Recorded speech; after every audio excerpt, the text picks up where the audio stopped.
বন্ধুরা, আমি আজকে এই যে পালং শাক রান্না করুন। তো এই যে পালং শাক রান্না করার লেগে এতটুকু আমি পালং শাক নিলাম।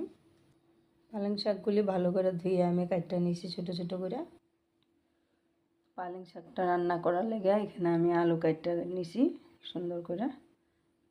দুইটা বড় সাইজের আলু কাটটা নিয়েছি, একটা বড় সাইজের টমেটো কাটটা নিয়েছি, আর এখানে কাঁচা লঙ্কা 3টা লাল নিয়েছি, আদা কাটটা নিয়েছি, এখানে গোলমরিচ আছে, বড় এলাচ 2টা, আর এলাচি দারচিনি একটা। এটা এখন ভালো করে পেস্ট করে নেব আমি।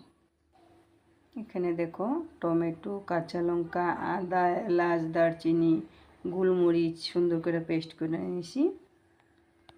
আর এখানে আমি পালং শাকগুলি সুন্দর করে পেস্ট করে নিয়েছি।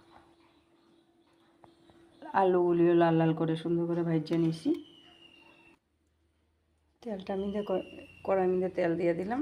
এদিকে আমি জিরা কটা ফোড়ন দিয়ে দিব। আমি একটা মশলাটা দিয়ে দিলাম।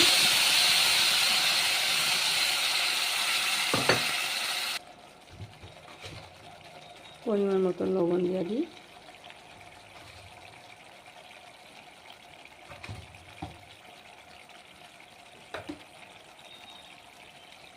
হলুদ দিয়ে দিলাম।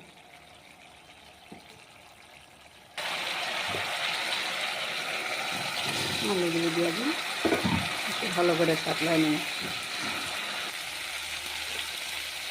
এখন আমি যে পালং শাক পেস্ট করে রাখছিলাম যে ওটা দিয়ে দিলাম।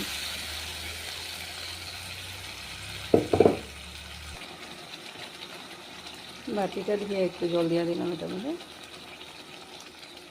আর তোমরা চাইলে এটার মধ্যে ডালের বড়া করেও দিতে পারবা, মসুর ডালের হোক ছোলার ডালের হোক, বড়া করে দিতে পারবা।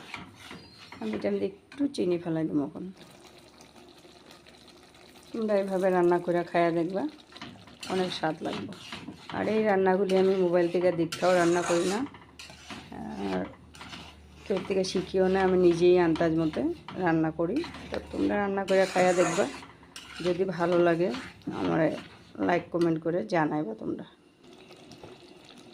কয়েকটা কাজু বাদাম আর কিশমিশ আছিল দিয়ে দিলাম। আমার হয়ে গেছে রান্নাটা।